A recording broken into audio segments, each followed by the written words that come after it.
All right, briefing video for the July 11th, 2022 regular board meeting for the trustees, Board of Trustees meeting. And we've got our normal opening, decently long because the agenda runs onto a second page. But you'll see as we're going through things, there's a number of things that should be simple and quick. Of course, those are hard to predict because it's politics, anything can become a big thing, but there's other things that could be longer as well, so we'll see how it goes. But we just have our normal opening here in the beginning, nothing too special about any of that. Christy might make a mention in the treasurer's report about people that are currently delinquent on their taxes. Our first item is a firefighter resignation, which just happens, life life happens, and people have to reorganize their time, their schedule, and those types of things. The next is 2370 Duff Road bid opening, and that is the rental house on North Lake that the township is selling off. At this time, we don't have any bids for that. Extremely normal. The minimum bid is $200,000. So if we don't have any bidding for that, then we'll determine if the township should try to advertise more or do some sort of lottery for a realtor or have a realtor's bid and who will do it for the lowest commission or that type of thing. But it's very possible and it's normal to get bids on that last day and kind of late. I mean, it seems to me that you'd bid a little earlier. That way you don't run into some sort of snafu with your car getting to the township, something like that. But it's kind of a normal practice. Next, we have a property acquisition, and I would prefer to have this as a discussion item instead of a decision item, but there's a time frame on it, so it has to be a decision item, so I left it pretty open. But it's in delinquent taxes being taken back by the county, it's if the township wants to acquire any of those available properties. And my view on it is I'm not trying to get the township to acquire a bunch of properties and run rental houses and businesses and these types of things. So I would be fine with letting those go. There's other perspectives on that. One is that if you can buy some of these small pieces that connect to other pieces of township property, then in that case you can either do something with it or it's more useful to sell off as one, which is possible. But because you have the option of requesting township property, it's also possible that someone would buy that little piece and then request the property around it from the township anyway. So there might not be an advantage, but we'll see how the discussion goes with the board on that one. Next, we have the electrical inspector contract. And on these, it was brought to my attention that the building funds are getting decently high. And then we're paying 70% of the permit cost to the trade inspectors, which is lower than some of the places in the areas. I reached out to other townships to inquire, and different places do it different.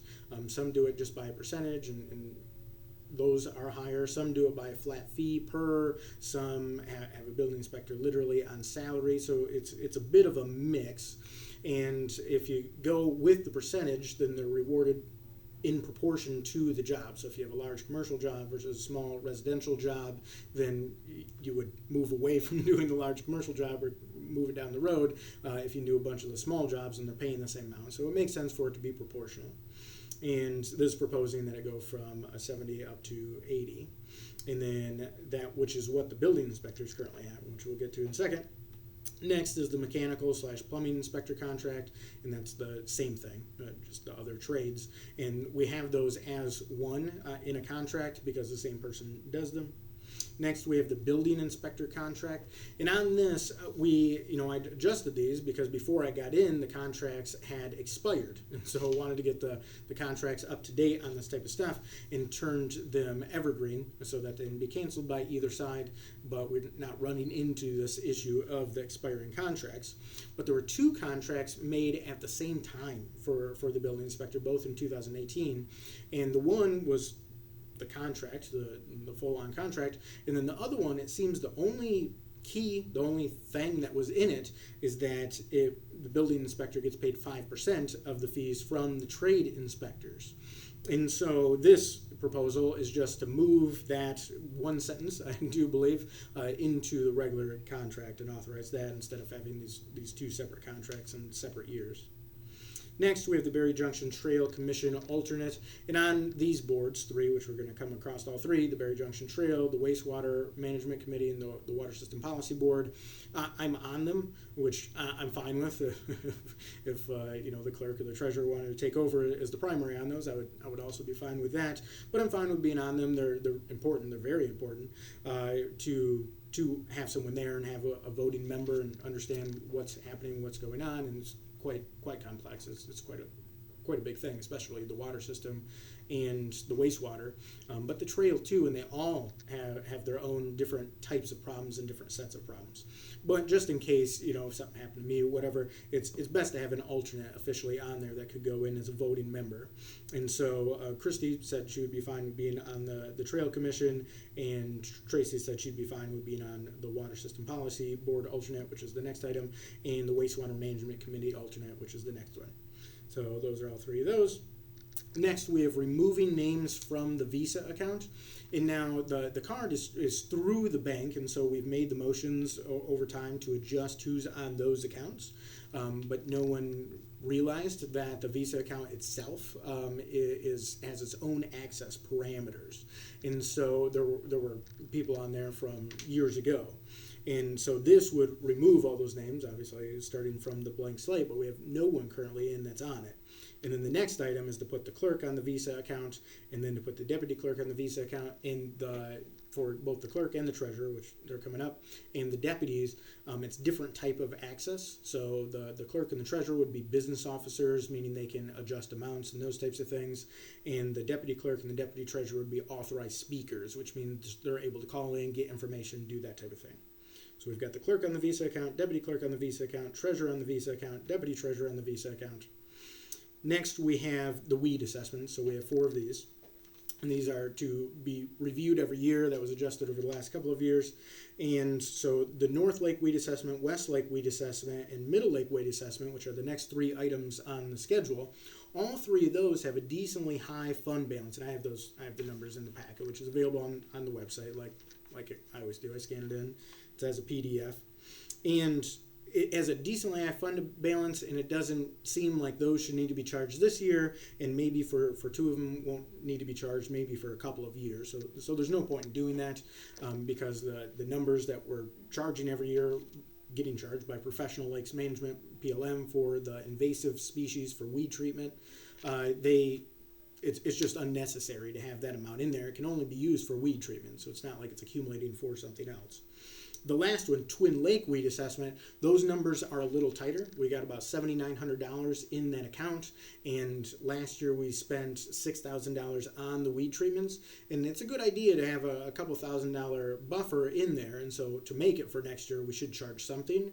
When the resolution was put in place, there was a estimated cost out into the future, and so I just went with what that number already was, which should bring in about $8,000, and so that would keep that account in good standing and moving forward. Next, we have our discussion items. The first one being the M120 water project, and we talked about this a couple of times, and it's basically that they detected PFAS at the hop on M120, and they were using bottled water, and I think they got a filter installed. I connected them with the county on that. And so, but the state has a grant available that they applied for, and they're willing to come up 120 with that, and then go down Nielsen to connect back to the system on River Road. And so that's about discussing this, because it has to go through the Water System Policy Board, which is contractually they have the power. I'm a voting member on there, and then after this meeting, I assume Tracy's going to be the alternate, and that has the power. That board has the power to put that in and do that type of thing. And so, but I want to have that discussion because it should be being passed through the board in its various ways too. And then when things are adjusted, like the contracts redone for the Wastewater Management Committee or the Water System Policy Board, or ordinances changed, they have to be the same in the different places, especially for the Water Policy Board.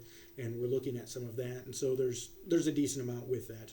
But that project is moving forward, and the state grant will cover the full amount. And so looking at discussing that, giving some information on that. Next, we have an Arpa funds discussion, and this is still just a discussion. We passed one resolution before on doing some things, the security cameras, some of the website stuff, Municode, the audiovisual system, and I'm working on all those things. Obviously, there's just the huge logistical issues in the economy still, and but I'm making progress on those. Some of them are coming up, so it should be happening soon. This is to see what we want to do next, which there's a lot of things to consider, and obviously as a board of 7 people, you get different opinions and different thoughts on moving forward on those things. So that's about discussing that. Next, we have a proposed cell tower by Atlas Tower, and they sent mailings out to a number of people with property in the area on the west side of the township, looking for land to do a lease and build another cell tower. And I had reached out to them and looked at adjusting the contract with them, so they might, which I was asking for an increase in a percentage per year, and I was talking to them about zoning, which will apply no matter if they buy from us or not. But as you know, I'm not huge into the government necessarily running stuff like that or having to do that. If someone else can do it, it can go on someone else's land. But that's just to discuss that. Next, we have the Township Hall roof, and Lori had started this process and reached out to a company about looking at the roof. I was really hoping it would come in that we could just seal it and have it maintained for a number of years. But they said the roof is getting in not great shape, kind of like everything here, all of the buildings and everything. And so that might only make it last maybe another year or two, and then you'd still be back to looking at another roof. He said, and we can see there's certain spots, there's a little spot up there in the corner where it's obviously leaked at various times. And so it's pretty expensive is the issue with that, and that'll probably be part of the ARPA funds discussion as well. And so, but we have one quote on that. We want to discuss that moving forward. Next, we have the vacation policy, which was brought up with me early last year, at least I would say, of one of those things of like, hey, I'm here to fix as many problems as I can, and it's an issue and it should be adjusted. And I realized early on that this is going to be more complex than it would appear, and then I pushed it down the priority list. But we're coming back around to it. We discussed it last month, and a couple of things seemed decently easy to move forward with, but there's more complexities that I want to discuss and see which way the board wants to go before I actually get it written up so that we can get it passed. And so that is the packet, which, decent amount of stuff, but like I said, there's a number of those things that are almost repeats, but they have to be their separate motions, like with the contracts and the committees and the assessments and the visa account, and that's why the agenda looks kind of long. And this is the reference packet for July 11th, and a little bit more bigger than the packet as normal. But really the first two things are heavily related to this. I have the proposed cell tower contract in the reference packet and the Township Hall roof proposal, the full proposal, in the reference packet. And then I've included 4 other things. One is I Pencil by Leonard Reed, which is a very short work, excellent in economics. And it's the story of what it takes to make a pencil, and it's immensely complex, and you need the local knowledge in this emergent organization that exists in a society. And so it's a good perspective to keep in view, and good economic principles. Next is Our Purification from the Question of German Guilt by Carl Jaspers, which is just amazing. One of the greatest books I've ever read, and it really talks about, and it's a big reason that I feel that responsibility, the co-responsibility for being governed. And this is the part of the book that's looking at it at a deeper level. What does it take in the individual to try to restore society, revive society, or make a good society in general? Next, actually 2 poems. One is Who Am I by Dietrich Bonhoeffer, which is just great.